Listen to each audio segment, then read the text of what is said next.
Am I the a-hole for asking my friends and family to help me pay child support to my ex? I broke up with my ex when she got pregnant. The reason being, we didn't do the deed for 15 weeks. I worked for 6 weeks, then I get 3 weeks off. During the 3 weeks I was home, we didn't do it. My grandfather had passed away, so I went to my grandma's house to help her. So there was a period of 15 weeks where any kid she got pregnant with was not mine. I was home for 5 days of those 3 weeks, but we didn't get intimate. Just making sure that everyone understands before they comment. She didn't tell our friends and family that information though, so they all thought I was just an irresponsible a-hole who knocked her up and ran away. On the off chance that she got pregnant before those 15 weeks and she just didn't know, I said that I would agree to get back together and pay child support if it was mine. She said she didn't want me back, just child support. So be it. I understand how evil I would be if I was wrong. I was not. Baby boy was born after the right amount of pregnancy for it to have happened while I was not the father. A bunch of our friends and family are insisting that I should pay child support because we were together when she got pregnant. She even tried taking me to court. I just paid a lawyer to deal with her. I'm not the father. We weren't living together. I'm not on the birth certificate. This is not my problem. She's going around crying to people that I'm a monster for leaving her like this, that she would never have had a baby if she had known I wouldn't stick around to help, blah blah blah. Most people are on my side now, but not my mom, my sister, one of my aunts, and several friends. So I made a public Facebook post saying that everyone who thought I should pay child support could sign a contract stating that they would help pay the child support and I would match whatever they paid. But it had to be a legal contract and it had to be for 18 years. Nobody signed up. I posted screenshots of messages I had gotten from all of them saying that I needed to step up. I got blocked a lot.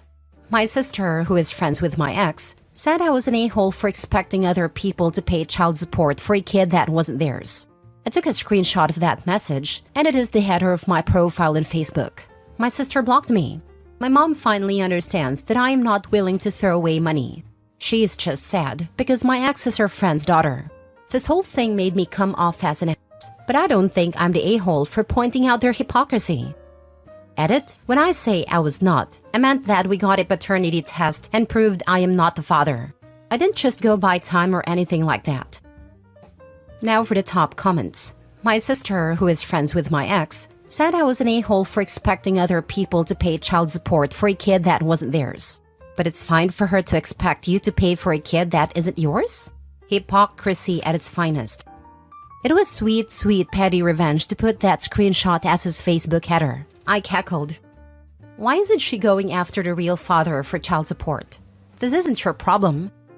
Probably because she either doesn't know who the real baby daddy is, or she does know but can't say because he's already got a wife. Either way, like you said, ain't OP's problem. Either of those, yeah, or he's broke and OP isn't.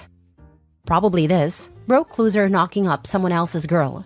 Now she's stuck with a broke loser and is harassing the not broke dude who wasn't stupid enough to get her pregnant. If the kid isn't really yours, not a-hole. She not only cheated but got pregnant with another guy's child and she expects you to pay child support? And I like your idea of the friends and family that keep pushing you to pay it, to match their contribution. But the execution might have been not the best, putting it all in social media. I would just ignore or block the people that would tell me to pay child support if I was in such a situation. Your ex is the biggest a-hole here if the kid is not yours. Next story. Am I the a-hole for leaving my ex and her daughter after discovering she isn't mine? I, 28 male, have a 5-year-old daughter Lily with my ex-girlfriend Sarah, 27 female. At least I thought she was my daughter. Sarah and I dated for a few years, and when she got pregnant, I was over the moon.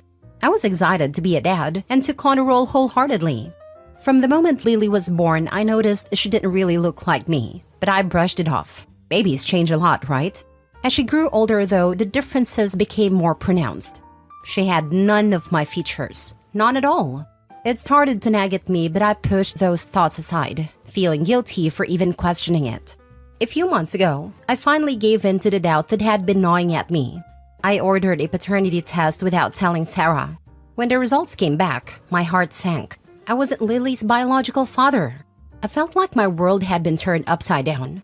I confronted Sarah and after a lot of tears and arguing, she admitted that she had cheated on me around the time Lily was conceived. I was devastated. The little girl I'd raised and loved wasn't mine. I felt like my entire relationship with Sarah was a lie. I couldn't look at Lily the same way, knowing that her biological father was out there somewhere, so I decided to leave. I packed my things and moved out, leaving Sarah and Lily behind.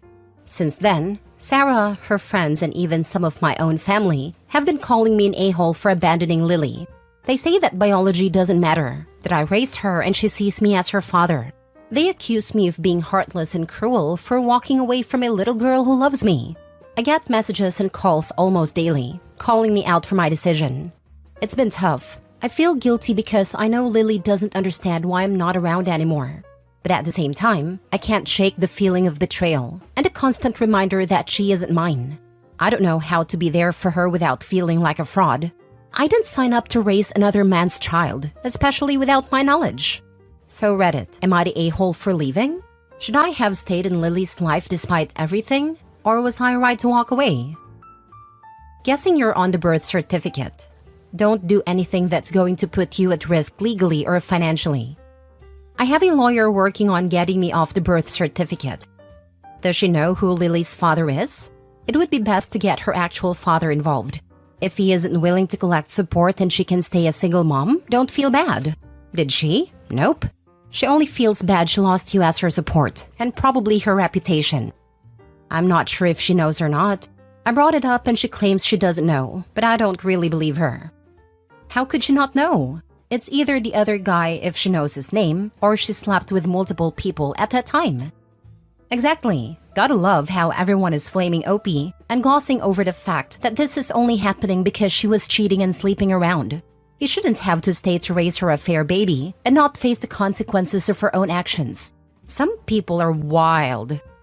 I like how no one asks you in your inner circle if you are okay. That had to be pretty emotionally hurtful and damaging to find out. Plus, all the years of deceit. They just focus on guilting you about the little girl. I get their point, because yes, kids don't understand at this age, but you still need some time to adjust to this shocking news. It's okay to take a step back and figure out what you want to do. Yes, you can still be there for the little girl if you want to, but right now, you just need to get your emotional footing on all of this. Not a-hole. Next story. Am I the a-hole for saying okay when my girlfriend broke up with me over disciplining my own daughter? I, 30s male with 3 kids and ex-girlfriend 30s female with 1 kid recently broke up. We had dated for almost 3 years. We had been learning to function as a blended family. I own my home and she rents, but she'd stay over every weekend and the entire summer. I thought everything had been solid, but looking back at it all, it wasn't. Her belief in parenting is opposite of mine. She believes kids shouldn't be punished, as you got to look at their heart. My belief is, if the child does something bad, they should be punished. My ex's child is completely out of control. She spits at her mom and my kids, talks back, punched and kicked her mother when she doesn't get what she wants, tell her mother I hate you and shut up if she doesn't get her way, and falls on the ground screaming in public and private, literally for an hour, until her mother buys her what she wants. For the latter, towards the end of the relationship I would take my kids, and either leave or go elsewhere, as I was embarrassed. My ex-girlfriend's punishment? Giving her daughter a hug while the daughter screams, "Get off me!" and kicking her in the stomach and slapping her. My ex would say she doesn't know how to calm herself down. Her heart is good because she just wants the item. Or, it's not her fault, I spoiled her, as she buys what her daughter demanded. This annoyed me. Her child is 5 and mine are all under 10. I've mentioned her that this behavior was not good because it'll eventually carry over into school. She said it wouldn't happen in school, so I let it go. But in my opinion, it's obviously not working. In addition, it's teaching her to be violent to get what she wants, which results in jail/prison time as an adult. My oldest has some mental health issues, and I've been working with her therapist to help her. Unfortunately, she has an at-home stealing, lying, and peeing problem. But at school, she's on honor roll. I'm confused. Over the weekend, she somehow found my hidden energy drinks. I should have kept them in my room, but I'm weaning myself off of them. She drank several of them and hid the cans in my guest room.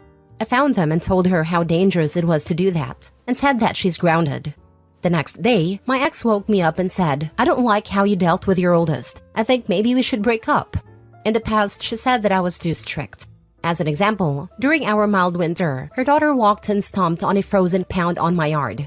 I told her not to do this, as it's extremely dangerous. I did not raise my voice, nor was I angry. I was worried for her safety. But the ex said that's too strict. I asked how, and her response was something along the lines of letting kids experiment. I wanted to say, with death? I was confused after she mentioned breaking up, as I had just woken up. So I just said, okay. She asked if I had anything more to say, and I said that we have a difference in parenting, so it is what it is, I guess, and that I just need my keys and hoodie back.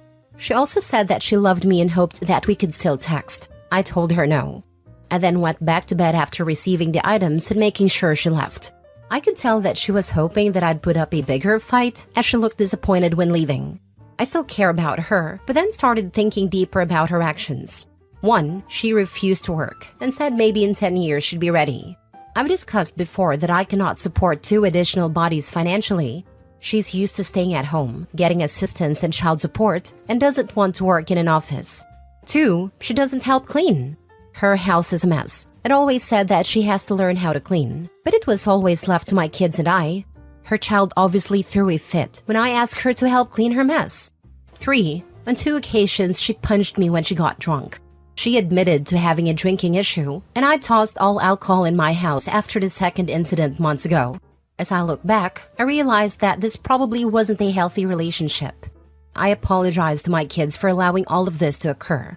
I vented to my parents, and they said that disciplining your own daughter for bad behavior is always fine. They mentioned that she wasn't the one for me. But I'm open to hearing what others believe. I know that physical violence is not acceptable, and I've told her this as well. She was very apologetic, but it did make me nervous. You're not the a-hole. Parenting styles clash sometimes, but ignoring serious behavior issues isn't the answer. You're right to be concerned about your ex's approach. Sounds like there were deeper issues in the relationship beyond just discipline. Trust your instincts and focus on what's best for you and your kids. Thank you. My issue is that I become blinded by love, I guess. So I didn't notice the bigger red flags until it was over. I care about her daughter, so I tried my best to assist with the behavioral issues. But I'm going to take this alone time to work on myself and my kids.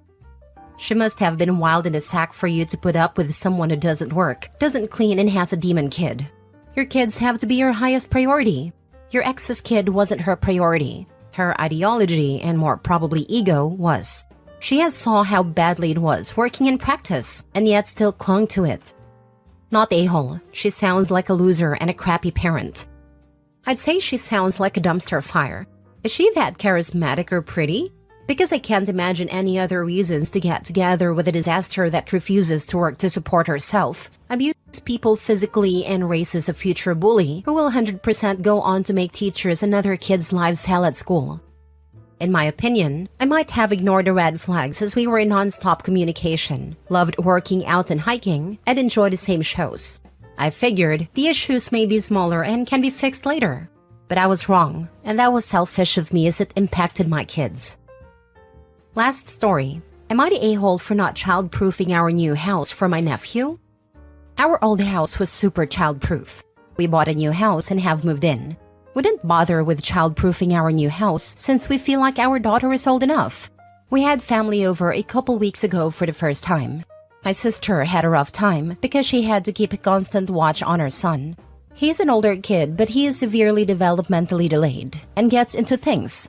Later, she talked about waiting until we installed the child-proofing stuff before they visited again.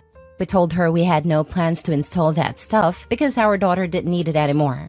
We also didn't keep any of it, so we would have to buy it again. Family has offered to pay for new child-proofing stuff, but it just seems like a hassle. I swear that stuff is just made to be aggravating. And we like having our house how it is, so we don't want it. We've been told we're being mean and exclusionary to not accommodate him.